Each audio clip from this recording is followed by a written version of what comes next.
King Kong because it's fearless and intimidating. What you're seeing here is only the start of this race. The most explosive fireworks are yet to come today on TuffTrax.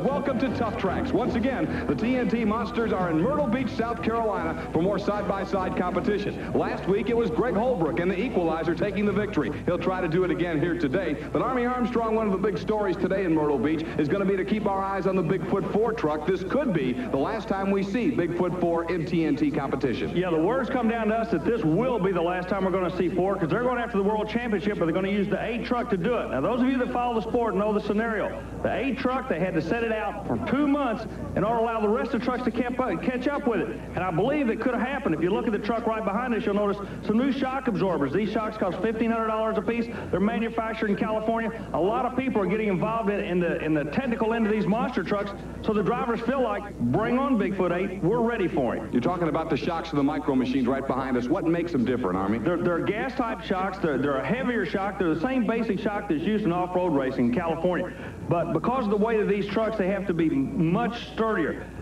The man that designed the shock, that actually invented the shock, has his name on it, but he's covered the name up. There's a lot of secrecy here. He says if these shocks don't work, I'll give you your money back to buy you a whole new setup. So he believes in the shocks. We saw him run once last week. I was impressed with it. This could be the hot hand for the rest of the year, Scott. Something else we saw last week, the return of the 1989 Driver of the Year, David Morris, but not in the Equalizer. That split remains. He's now driving no problem. Army, though, rumors are flying that the only reason he's doing this is to set him up for possibly a ride in another truck. Well, the rumors are flying, and the other truck, all I can tell you, is blue in color. And they say it's a Ford. We're going to have a lot of great monster truck racing action coming up, but also some sensational pulling on this show. Let's go to Chris Chapman right now to find out about that part of our program. Thanks, Scott. Coming up later here on TuffTrax is a class of pro stock tractor pulling from Fishersville, Virginia. Now, these tractors are about as close to a farm tractor as you can actually get without being one. The only difference is they're running turbocharged motors. One of the superstars on the circuit is Sue Ellen Oswald out of Pennsylvania. Her full-time position is as a Pennsylvania state trooper, and she's also working to pass the bar exam to become an attorney in that state. But her true love at the moment is pro stock tractor pulling, and we're going to see her and all the other superstars coming up later here on TuffTrax. Back to you, Scott.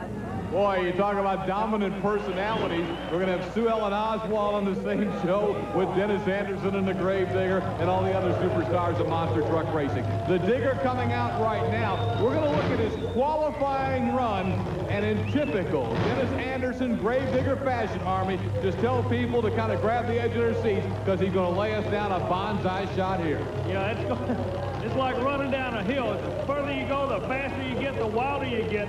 Anderson rolls out. Everybody knows something could happen. Slow start. Watch the back end, though. Here he comes. Now, he's getting it. Pull the trigger. Look at this. Trying to throttle out. Brings it around. Almost ended up on the guardrail. If you weren't with us last week when we described this course at Myrtle Beach, there's a guardrail running right down the middle of it. There's Dennis's wife and son and boy. That's his new baby boy. Yeah, Julie was happy to see him throttle out of that baby. We understand that Dennis Anderson's Gravedigger is not going to make it to the first round. We'll see if we can find out more on that in just a moment. But look at, again, how close he gets to the guardrail that runs in between these two lanes. Boy, that was almost a big, big-time problem for Dennis Anderson. And if he'd have landed on his roof on that guardrail, you'd have been talking about some big-time problem for the truck from Kill Devil Hills, North Carolina. Army Armstrong is over with Dennis Anderson to find out exactly what's wrong. Dennis Anderson, one of the crowd favorites. Word we're getting is you're not going to make this first round. No, I'm not, Army. You know, we had some problems earlier and with the gearbox, and we went out and tested the truck. The gear stripped in the box and put a lot of strain on the transmission. And when I got ready to pull up to qualify, I noticed second gear had a weird noise in it. So I come off the line pretty easy. Then I hammered the truck in drive, And then on the way back through pit road here, I could hear some noise inside the truck, and we went back and checked it out, and I've got a hub going away in a transmission, I guess, so we're not going to be able to make it. There's not enough time in between rounds to change transmissions, get all the safety loops back on it, so we're going to be down for tonight. The word from Dennis Anderson, the Gravedigger is out for the night, but Bigfoot's here. Equalizer, King Kong, all the superstars. Let's see how they match up in the first round. Equalizer is our fast qualifier. He meets Mopar Magic. Wild Hair against David Morris in No Problem. King Kong against the Outlaw, the old Ford and the new Ford. Then the original Bigfoot taking on Micro Machines. And rounding out the first round of competition, Clydesdale renews his rivalry with the Carolina Crusher. TuffTrax is brought to you by Nintendo, makers of the Nintendo Entertainment System and the world's largest and most exciting library of great games. Nintendo, now you're playing with power.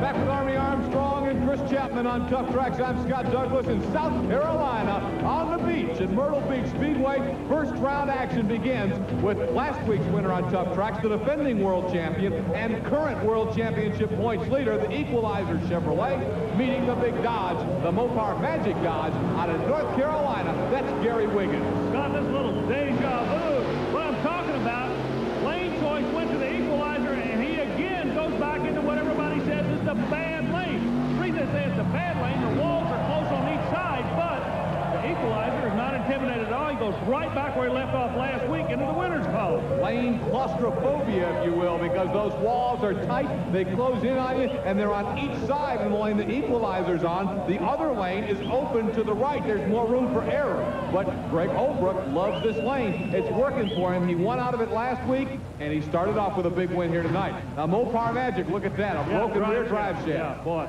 That's a tough break. This kid has a real strong charger. He's an independent, really represents the Chrysler and the Dodge people awfully well. I'd like to see him get some support. He's a good monster truck driver. Chevrolet and Ford hooking up here. Marvin Smith, Arnold, Missouri, the Wild Hair Chevrolet against that man, the world champion driver a year ago, the driver of the year, David Morris, but now in a new truck for him, the No Problem Ford Bronco. Last week, Morris got the Ford Bronco into the wall. Wild Hair just dominates this run. Marvin Smith, a lot of confidence there, Scott. It never happened for David Morris, and No Problem, as that truck just never got anything going at all. Handling problems, again, appear to be it. David Morris just can't seem to get a handle on that truck, and the Wild Hair got quite a wild ride. Watch the end of the run for Marvin Smith. Goodness, kind of a bucking Bronco. Yeah, he almost overloaded on the nose, or they call that high side. Morris has got a slow steering truck. John Moore admits that. David Morris is just getting time in the seat. Army's over with Marvin Smith. Here he is now. Marvin, real quick, in sports terminology, it looked to me like you may have gotten your bell rung on that run. Yes, I did, Army. It hit pretty hard on the side of the roll cage there. Did you actually? I think I rode a wheelie for pretty good ways, didn't I? Yeah, you did, but you had to keep the thing planted on the ground. Okay. Yeah, I rung my bell a little bit. I hit the cars there and got in the hole, and it started up. I had to nail it and bring it back out. And when I did, it just, I had to stand it up. One of the stories in recent weeks on TuffTrax has been kind of a rebirth for the King Kong truck. Now he meets the new breed of Ford, the Outlaw Ford, and Mike Wine from Pennsauken, New Jersey. Steve Cain has been outstanding of late in this King Kong truck out of Texas. The Kong truck that you're looking at is the truck he learned to drive, and he's very comfortable with it. He won at Bowling Green, Ohio. He showed us he can be a player. But what we're seeing here is Bob Chandler. He's not in the picture, but he's pushing all these trucks to go to the outer limit. Big motor in the Outlaw. New suspension in King Kong. Side-by-side Ford. Oh, what a run. King Kong pulls it off. Now, Outlaw, you may remember last week on TuffTrax, smacked the wall on his first run, so at least he gets a good smooth run in on that brand new engine. But King Kong does get the victory as we watch him again. And look, King Kong got a terrible launch off that first set of cars. He just corrected so fast, he came back and won the race. This thing tonight's kind of like riding a rocket ship down a bowling alley, and you got to just go right down the middle of this thing?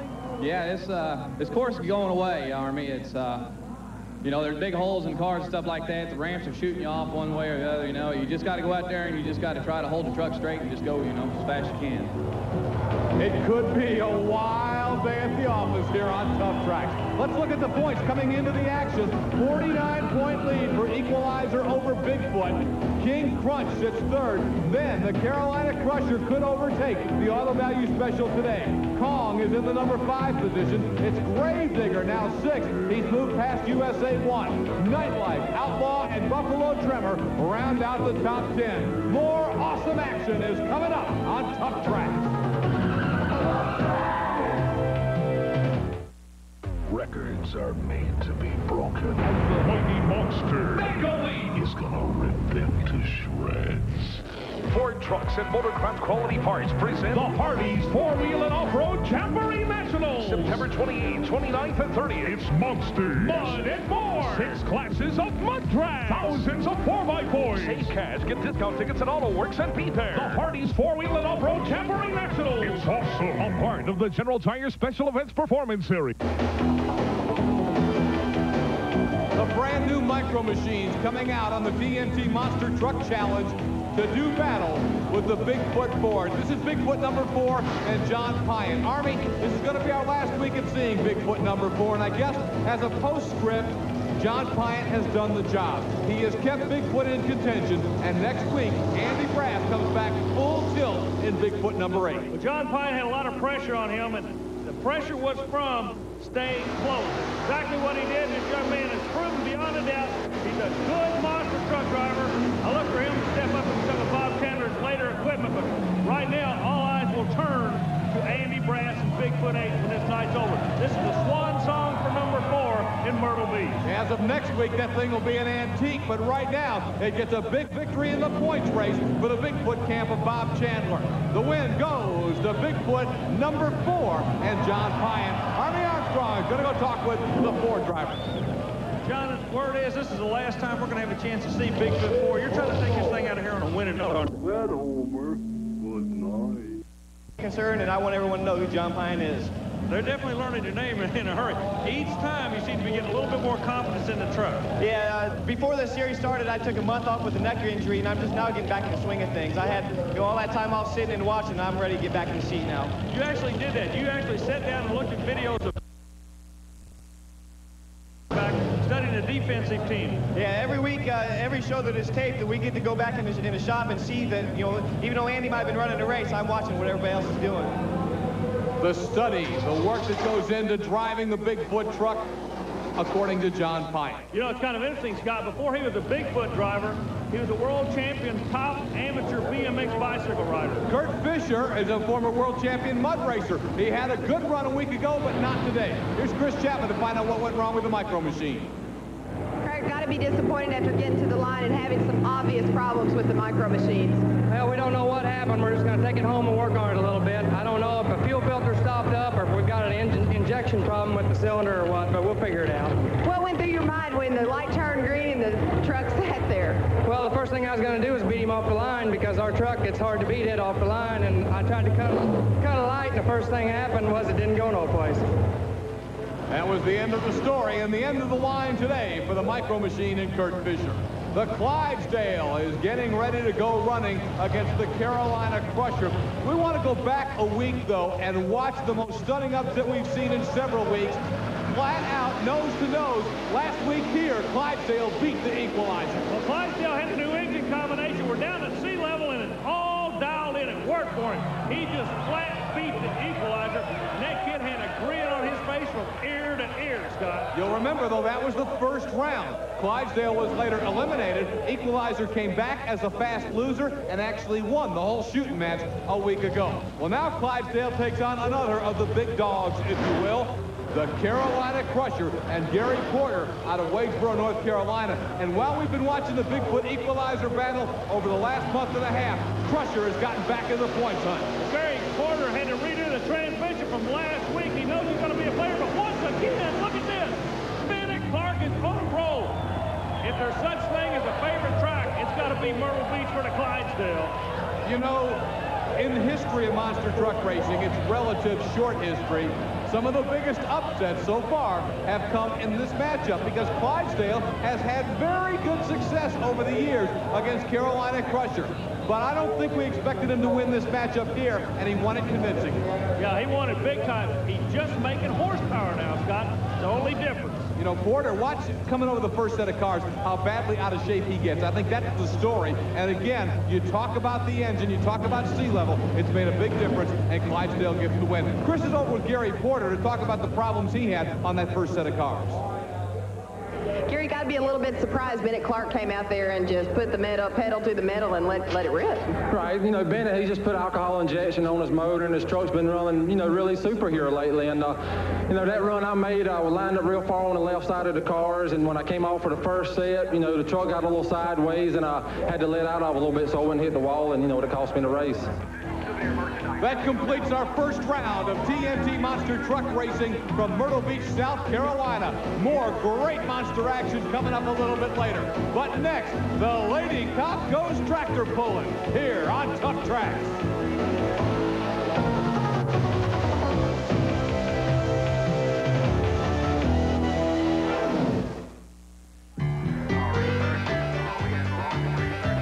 TuffTrax taking you to the TNT All-American Pulling Series stop at the Augusta Expo Land in Fishersville, Virginia. And Army, I guess this is kind of where all the forms that we see on TuffTrax of motorsports originated. With the big old stock-looking tractors, we're going to see the pro stockers coming out. Okay, I like the way you said stock-looking. That's exactly what we're going to have as the bandit gets ready to go out. We're going to tell you real quick about these tractors. Tremendous following of product loyalty. Chevrolet, Dodge, Ford, and NASCAR racing and truck pulling. Same thing here. International case John Deere. The tractors basically are stock appearing. You're allowed to have one turbocharger. And Scott, this is the only class where they actually have a limitation on the type of tire that you run. Mike Monreal from Ravenna, Ohio, and the Bandit is our test puller. Laying it down, and you can see the smoke billowing. That's why they call them the big smokers. And the first one, waiting on the distance, 275 and 1 inch. 275 feet, 1 inch. This is a hand-measured track, so we get it in feet and inches. Now, one of the things that the crowd really likes about the smokers is watch them sit on the starting line. When they go to the starting line, they actually are pumping out gray smoke. The blacker the smoke, the more the horsepower, and it's almost drama. You can see the horsepower coming around in these tractors. Who's going to be coming out now? It'll be Kevin Schmacher out of Louisville, Ohio in Rampage, and Monreal has accepted his pull. So 275 and 1 inch is the distance to beat. Look at the smoke billowing in the Virginia sky. They're loading the horsepower down, 275. Let's see what the Rampage is going to do. The John Deere. He's got it, put John Deere in the lead. He had to pull the sled past that white line. He goes past it 6 feet at 281 feet. So John Deere is sitting on top. Rampage out of Louisville, Ohio. Now they're chasing some points that are put up by the Pioneer Seed people, and the product loyalty is just amazing right here. Anybody that likes green is pulling for this rascal right now as the replay comes up. 6 feet to the good. That was an awfully good run. Emerald Elk is out next. It'll be Roland Barr from Georgetown, Ohio, another big green John Deere. Roland's been around this game a long time. Notice the intensity. These drivers are watching. He's looking at the gauges right now.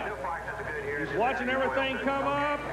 He's like just about being ready to launch a rocket. When everything's right, you take the right hand and you throttle up.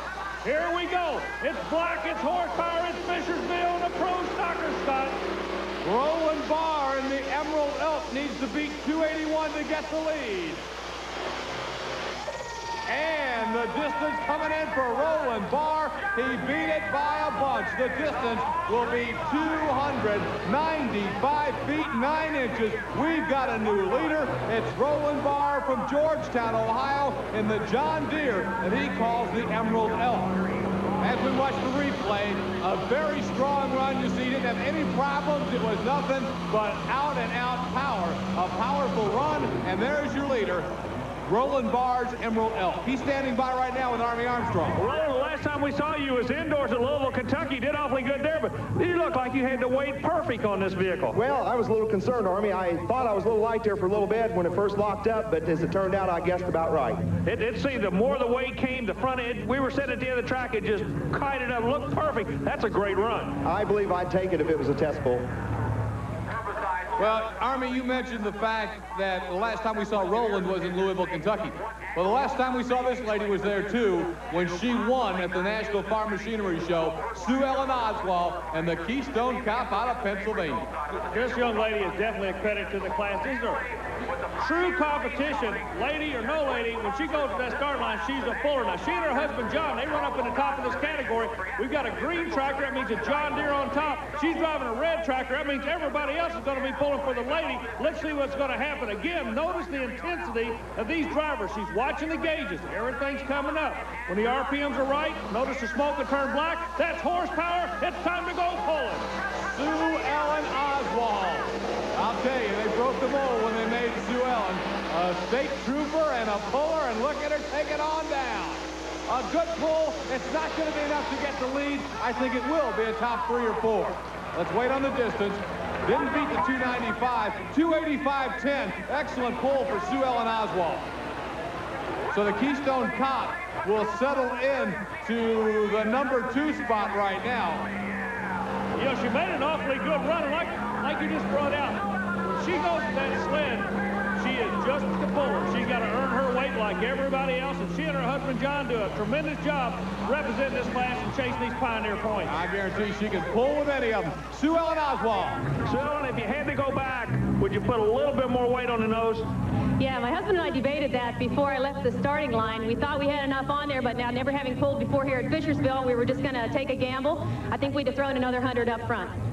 The track's holding horsepower. That's what's surprising a lot of people. You know, there's a lot of other people going to be dancing around back there now. You have to be real careful. It's a good power track out there. It's going to take a lot of horsepower. Somebody that tries to run too high of a gear or doesn't have nearly enough on the front end is going to get a big surprise. Sue Ellen Oswald, very articulate in explaining exactly what she'd do different if she had it all to do again. Scott, you just like it when they talk technical. She can talk with the best of them. Right hand on the throttle. Who's going after it now, Scott? It's Gary Hendrickson from Tuscola, Illinois. The sweet, sweet music, Massey Ferguson. Kind of an interesting name, Scott, because he does have a degree in music education. He plays the organ at his church, but this Sunday, he's pulling with the big boys and girls in Fishersville. The music, though, is not quite sweet enough, as he's going to come up short. He needed to beat 295 and 9 inches. Comes up about 14 feet short. A good pull, but not good enough for Gary Hendrickson and sweet, sweet music. Again, the Massey on replay. I want you to notice the smoke coming out the top, but look around the bottom. That's clutch smoke. They're really working the clutch in these vehicles. I believe we've only got one more puller coming out. They can bump off the John Deere. Who is it, Scott? Shotgun Red. So you know it's not going to be another John Deere with a name like that. This is John Wilkins from Fresno, Ohio, and he's got to take that red tractor past the 295 mark to get the victory. John Wilkins could be Roland Barr's nightmare. We're going to find out right now. You either got to like red or green in this sport. Green's on top, red's going after him. Who's going to take the Pioneer Point money out of Fishersville? We're going to find out when this runs over. Again, the intensity of the drivers is amazing in these smokers. The big international, Shotgun Red, pulling it down the track. It doesn't look like he's going to get there. He's close, but not enough. Winner's going to be green. The John Deere takes the win, Scott. The Emerald Elk will win it at 295.9. Shotgun Red at 287 and 6 inches will put him in to the number 2 position. Here's the finish. Emerald Elk, Roland Barr wins it in Fishersville. Shotgun Red second. Sue Ellen Oswald holds on for third in the Keystone Cop. Sweet, sweet music and Rampage complete the top 5. Well, coming up, we go back to Myrtle Beach, South Carolina for the quarterfinal round of competition on the TNT Monster Truck Challenge. And what a round we do have coming up for you at Myrtle Beach. It'll start off with the Equalizer coming back out. This time he needs another Chevrolet and Marvin Smith's Wild Hair. Then, two of the old warriors, the old veterans, the Carolina Crusher, coming back to take on Steve Cain and King Kong. The bottom half of the bracket will send out the Bigfoot truck and John Piant against the Mopar Magic Dodge and Gary Wiggins. And to round it out, Bennett Clark's Clydesdale hooks up with the Outlaw. Superstars of Monster Truck Racing battling in the Major League of Monster Truck Racing. It's the TNT Monster Truck Challenge at Myrtle Beach Speedway, Myrtle Beach, South Carolina.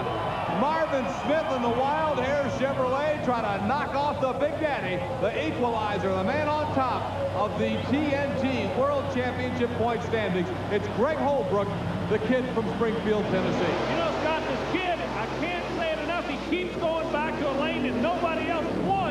Look how straight his truck goes. Now, his truck just will handle where nobody else's will.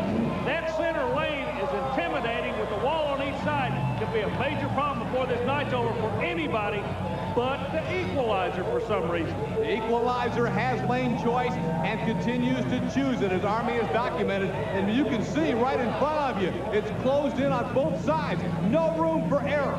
But the Equalizer, so far, hasn't made any errors. Our next matchup will be coming up in a moment, and it'll put the King Kong truck in this lane.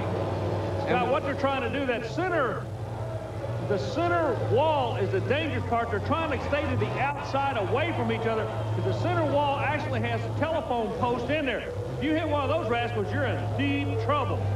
Again, it's I'm talking about the Kong truck coming up. Crusher here has lane choice. He was the faster qualifier. Yeah, if he goes where I would go, he goes to the outside where he's got some room. Exactly. That puts King Kong into, again, lane claustrophobia with a guardrail on his right and the low inside retaining wall for the pit area that the stock cars use here at Myrtle Beach Speedway every weekend. I said it earlier, it's like riding a rocket ship down a bowling alley. You go a little bit left or a little bit right, you're in big trouble.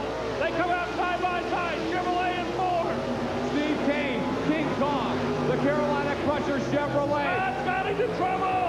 Look out, he's still going, trying to get it shut down. Oh no!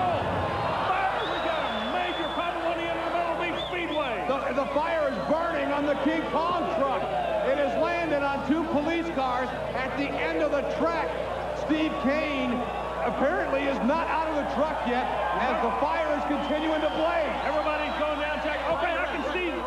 Here comes Cain. He is out of the truck. There's Cain right there. He's taking the helmet off. Okay, I'm going to work my way over and see if I can catch him, Scott.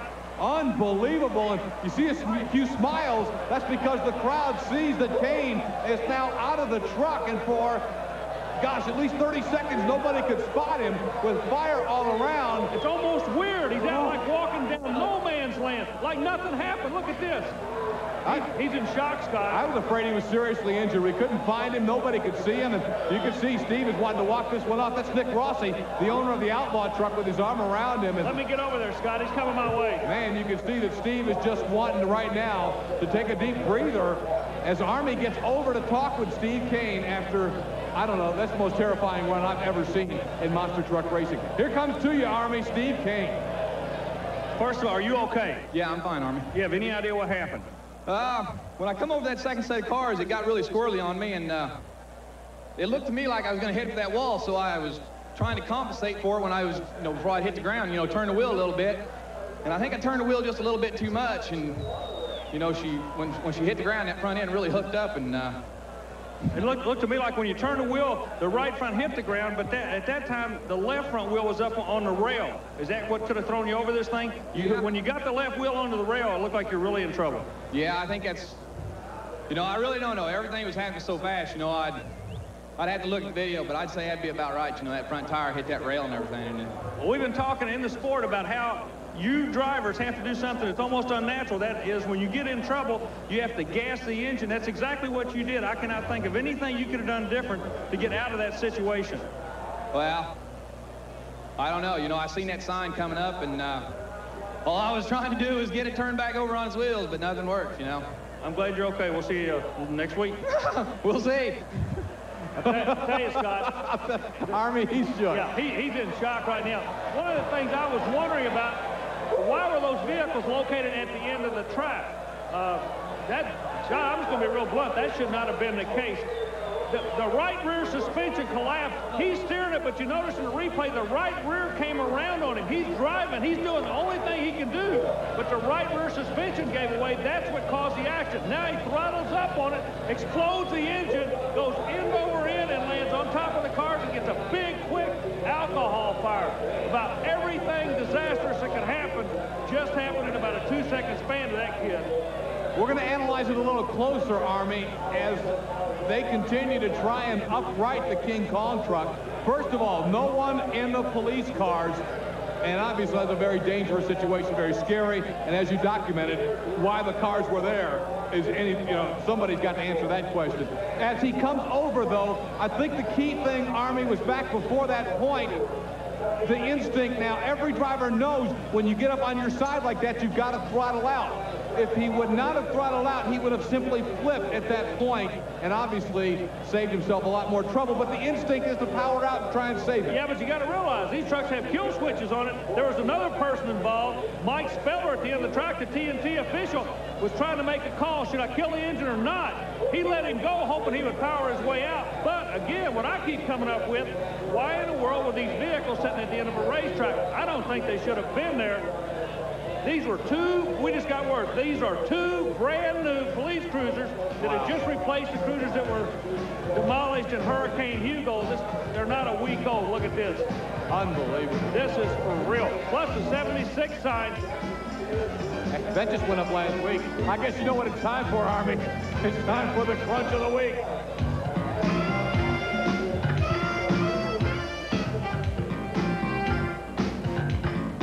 Hold on to your seats for the amazing crunch of the week, brought to you by Micro Machines, the #1 colossally collectible vehicles in the world. If it doesn't say Micro Machines, it's not the real thing. Well, you know it's got to be on the crunch of the week. Army, take us through the run with Steve Cain. I want you to watch the rear suspension closest to the camera right now. It brakes. See, it comes around. He's steering, but the rear is steering too. Cain is at the mercy of geometry. Nothing's going to go straight for him. He nails the throttle. He explodes the engine. He flips on top of the police car and then bursts into flames. Just a typical Saturday night on a TNT tour stop. Steve Cain is one lucky man. Yeah. We don't know if we can top this one, but when we come back, we're going to try.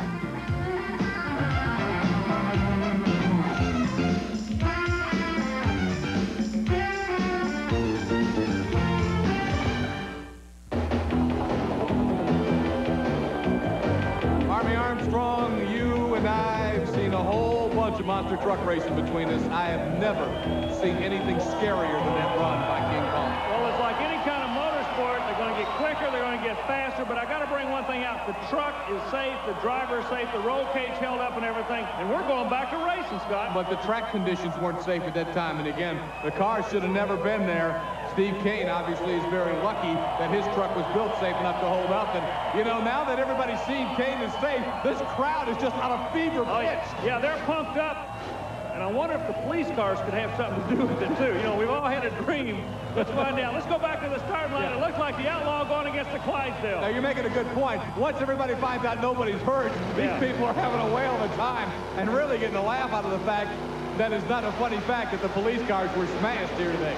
Outlaw and Clydesdale, Army. Mike Wine not intimidated by that wall. The man in front of him went end over end. He drives it out the back door.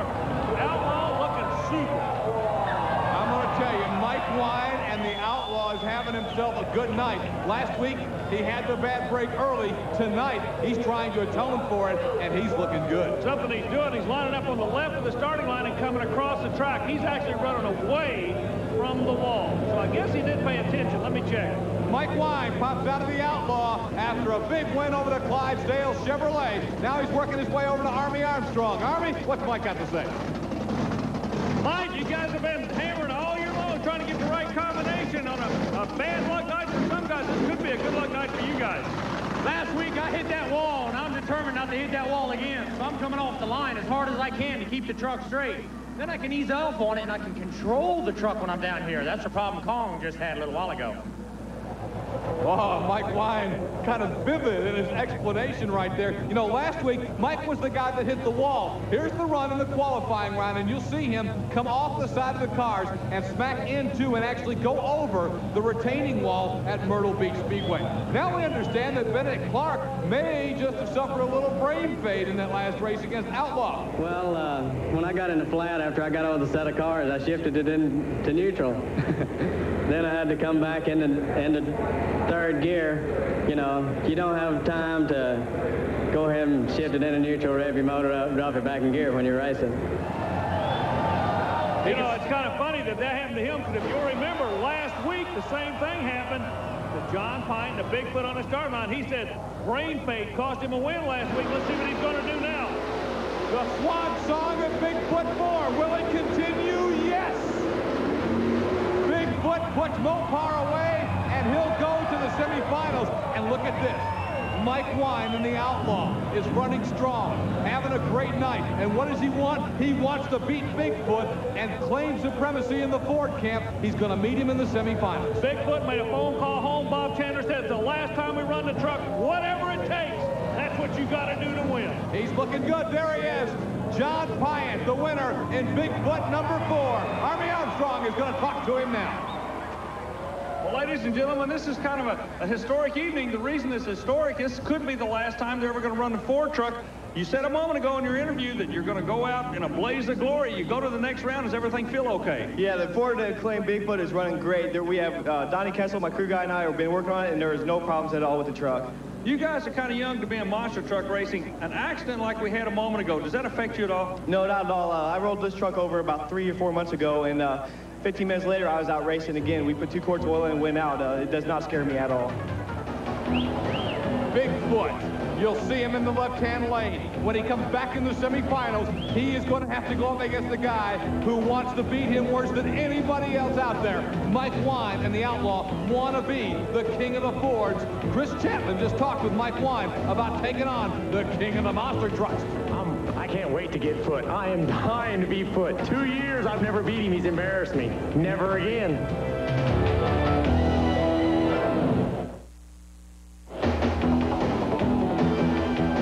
TuffTrax, Army Armstrong. I think the great rivalry in sports and the one the fans enjoy so much is Ford and Chevy. And we know we're going to have Ford and Chevy in the Monster Smash Final, because in one semifinal, 2 Chevys, Carolina Crusher, Equalizer. The other semi, it'll be 2 Fords, Bigfoot and Outlaw. You know, we've been talking all night long about Bigfoot 4 and everything. The truck on the left of the screen right now, that truck is sold. There's a due date. He will not have that truck. He's got to get all the points he can with it now. We're talking to Carolina Crusher, and he is in big trouble. Equalizer put him on the trailer. He gave it an outstanding run, but it's not enough as Greg Holbrook continues to dominate the competition at Myrtle Beach Speedway, Myrtle Beach, South Carolina. He won here a week ago, and he's going back to the Monster Smash Final. Now, like you're saying, in the final, there's going to be 2 blue trucks. The Battle of the Blues Brothers in Myrtle Beach. Bigfoot will come out against Outlaw next to see if he can earn his way into the final against the Equalizer, as Greg Holbrook lays the shot down and gets it done. A good run for the Crusher, and you know that old truck is really holding up well for it. Greg Holbrook waving to the crowd, and I mean the old truck of the Carolina Crusher holding up well for Gary Porter. And, you know, Army, I think Porter's going to hate turning that truck over. Yeah, I think he will, too. We were talking about the old pair of shoes and how you feel comfortable in it. This guy has built a nest there. Speaking of building a nest, you notice the decal in the front window. That says, get well quick, Darrell Gwynn. One of our drag racing friends injured in an accident. All the monster truck people want Darrell to know, we're pulling for you, buddy. Hang in there. Now we're going to see who's going to represent Ford in the final. Will it be the Outlaw or Bigfoot? Mike Wine may gnaw the steering wheel in half getting ready for this one. He is on ready, dead set ready. The Outlaw wants a whole bunch of Bigfoot. John Piant, relatively new to driving the Bigfoot truck, can he appreciate what this race means to the Outlaw and Mike Wine? Yeah, I believe so. Everybody starts and works their way up the ladder. These guys are battling the same rung up the ladder. One having a big sponsor, that being Piant. Meanwhile, Wine, he's working his way with Nick Rossley. Here we go. Rossley and the Outlaw. Mike Wine holding off the charge. He does it. He does it. Do you believe it, Scott? The biggest win in the career of Mike Wine and of the Outlaw Monster Truck Racing team has just been entered in the books. This is going to to be a great interview, and you just saw the last run of hole number 4. Bigfoot 4 is going to a museum somewhere, I guess, because you can stick a fork in that truck. As far as the TNT Monster Truck Challenge is concerned, it's done, and the Outlaw did what he wanted to do, retire him one match earlier than he wanted to go out. Mike Wine getting the win in the Outlaw, and as we look at this replay, Army Armstrong is going to talk to a fired-up Mike Wine. Mike Wine, they're taking your truck back to the pit area. Your crew says it's 100% ready to go to the final. 100%, no problems at all. The only reason we keep taking it back, we're from a gasoline motor to an alcohol motor, and we still only got a 10-gallon fuel cell in it. I'm about out of fuel when I get down there, but he'll get it back. That's my boss. He'll fill it up. That's my crew chief, too. Everybody was afraid when I got in this lane right here, I'd be afraid of that wall last week. Well, I'm ready for this lane, I'm ready for this wall, and I'm ready for Equalizer now. I'll tell you something you don't know. I can tell by this interview. You're not going to be in this lane. You're not going to be in the wall. He likes the lane. He likes the wall. He's going to push you on the other side. That's fine with me. Less wall, more throttle on an open lane back here. That means I got a lot of runaway to slow down. I can finally open that motor up. I'm tired of running at half throttle. You've been chasing these guys for about a year and a half now. You still have to put that first win under your belt. Is it going to happen in Myrtle Beach tonight? I'm going to try my best. If I don't get it, something broke. It won't be me giving up. I don't give up. Thank you, Arnold. The Outlaws riding tall in the saddle in Myrtle Beach, South Carolina. Lots of thumbs up, maybe even a couple of high fives when he gets back there to truck owner Nick Rossi as Mike Wine goes to the Monster Smash Final. His opponent will be the Equalizer, and you'll see it next.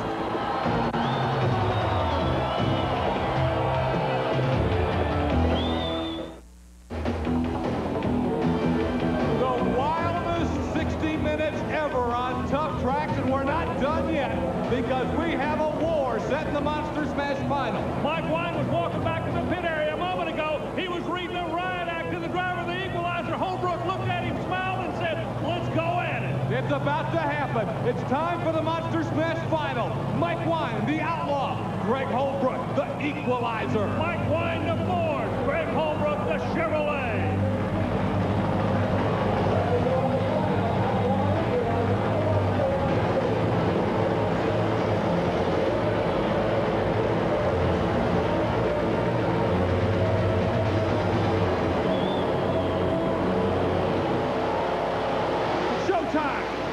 Green light, side by side, the Outlaw down in the middle of the Chevrolet. Equalizer pulled him. Equalizer. Outlaw had him on the first set, but he got squirrely. And again, as it has been for 2 weeks on TuffTrax, Equalizer has gone straight as an arrow. Greg Holbrook should be known as Cool Hand Luke. Nothing rattled this kid. That's why he won it 2 weeks in a row. If he was going to rattle Army, it should have been there when he saw that Outlaw was ahead of him. No, sir. He just hammered it harder and took it right out the back door. I think that kid packed dynamite just for a hobby. Watch there. You can see the difference. Was Outlaw coming squarely off the first set. Army's caught up with both drivers. When you came in this thing, you said you were not going to roll over. He's going to work for it. And for the first half, it was just dead even. I know. I got toward the middle of the cars, and as you saw, it really got squirrely on me. It's not worth running into him. It's not worth hitting anything else. I'd come back next week and run again. Come back in the finals and run him again and run anybody else without destroying the truck. The truck is where you and Nick Ross have worked hard to get here. Okay, what's so amazing is the team concepts here. Gary Cook picks you up. This time last year, you're riding ATV motorcycles. Now you're racing these things. You guys have always said if we get the right combination, it's going to work. That's exactly happening. Boy, 1990 is just going to be a war year for you monster truck guys, isn't it? Oh, yeah. We're in 9th position right now in the national points. Before the end of the year, I'll be in the top 5 or I'll be in the top 3 without a doubt. Mike's been tough. First year he was running, having a little bad luck. Now he's got his new motor in. He's going to be a heck of a little driver. This monster truck racing is really turning into something big, isn't it? Yes, it is. It's turned out to be pretty wild. Who'd ever thought? I was a truck driver driving over the road for 9 years. I finally quit. Just got bored sitting home, and this is what I ended up doing. Who'd ever thought him driving around in the woods would be out here? He's going to be a national champion. I'm going to be right chasing behind him. Yeah, this kid's only 19 years old. Wow. It only can happen in America, ladies and gentlemen. Monster truck racing at its best. Mike Wine may be trying to concede the championship to Equalizer already, but with a 59-point lead, a young gentleman by the name of Andy Brass is bringing back Bigfoot number 8 next week on TuffTrax, and he's conceding nothing as he'll try and track him down. Crusher is third. The Auto Value King Crunch now has to try and chase the Crusher back down. Awesome Kong is fifth. Gravedigger's a solid sixth, but Steve Wilkie and USA 1 are going to come after him. Nightlife, Outlaw, Buffalo Tremor rounding out that top 10. Once again, Army Armstrong, next week, Bigfoot 8 comes back, and he comes back gunning for that man, Greg Holbrook and the Equalizer. Everybody in the Ford camp thinks Bigfoot can do it. Stay tuned. We're going to find out. One more time, we're going to look at, ladies and gentlemen, the most unbelievably scary run in monster truck racing history. And again, remember, nobody got hurt, but what a show. Monster truck racing's for real on the TNT circuit. It's never been better, and it's never been wilder. We'll see you next week, and who knows what'll happen on TuffTrax.